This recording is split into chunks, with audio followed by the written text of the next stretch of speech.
Yeah, come on down. Just down here in the basement, doing a last inventory of the remaining canned goods. It's been crazy.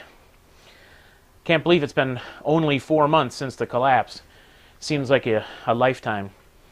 I remember the first day it happened, and we preppers, we knew what was happening. But even after the store shelves emptied out, people thought, oh, a couple days, everything will be fine. And a couple days later, the stores posted the signs, closed until further notice. And after a couple weeks, people ran out of food they were sharing with family and friends. And then it started getting really rough, really rough. People were eating stuff they swore they'd never eat before. You know, they say, I'll never eat plain rice. This is America. I heard people are actually starving in the city. In this city, not in Appalachia, not in the third world. People are starving in my city. I mean, people have been going door to door begging, and I heard some people were going door to door threatening. So we put out our SHTF welcome mat, big old sheet of plywood with nails sticking up, so people can't even get to our door on the porch to knock on it. And of course, before the collapse, we did a lot of house hardening. We put rose bushes under every window, so they're not an attractive target to crawl in with all the thorns. And everything's well lit when we have power.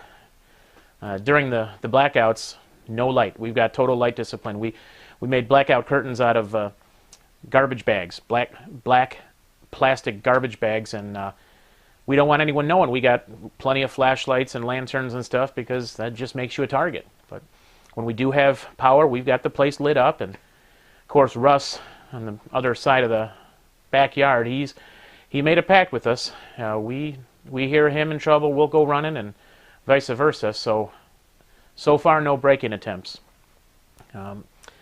Just freaking me out. I know people are hungry, and I know those reports of people starving are true. The flea market, I call it a black market. It's like something out of the third world. I won't go there. I went there once. That's it. It's only a mile from here, but it's like going into Iraq or something.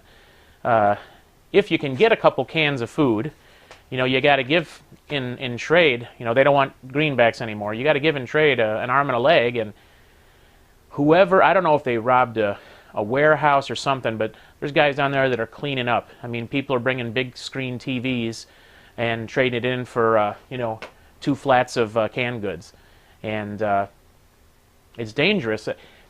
People told me before the collapse, hey, stock up on bullets for barter, stock up on alcohol, cigarettes, but I don't want to go to that flea market as it is. I certainly don't want to go with bullets or alcohol and put a target on my back for kidnapping, or they follow you home or something like that. We don't go. We keep a low profile. We stay home most of the time, and we're set. Springtime comes, we'll plant the garden, and we'll be okay. We'll be okay. I think long term, with enough dry goods, we'll be okay. At least that's what I think. We're certainly a lot better off than a lot of people right now. But I mean, even at the market on Mondays and Thursdays, the hunters come in from out in the counties. And, they bring in fewer and fewer deer every time. Yeah, I know what's happening. The game's disappearing. Before the collapse, these macho types, if it ever hits the fan, I'll go and live off the land. I read that before the collapse, there were 30 million deer in the United States for 300 million people. Not to mention the fact that they're not evenly distributed. I mean, even if we had 1 deer for every 10 people in this city, how long would that last? It's just crazy. And the hunters know it. The price keeps going up. Every time they come in with fewer deer, they're charging more for that meat. And it's just waste. Everything is waste. There were thousands of head of cattle in the counties out there where they just didn't have gas right after the collapse to get them feed or to get the cattle in the market, and just waste. All these cattle just died and didn't serve nobody. And then that's just the whole theme these days is everything is waste, except in our house. We have a strict discipline. Nothing goes in the garbage until I check it, because there could be a use for it. But, well, we haven't had a break-in yet. I'm always afraid of people looking in our trash to, gain intelligence, but I won't be found out that way. I'm not too smart for that, but no break-ins, So if it comes to it, we've got We've got the means to defend ourselves and the will. You know, I didn't do all this prep work to see my kids or my wife die of starvation. I'm sorry that other people are, but I just have to obey the good book and take care of my family first. That's my chief responsibility, and we have shared, but we do it pretty surreptitious. We don't want people knowing what we have. So, well, I better get going. I've got to go over there and inventory the dry goods.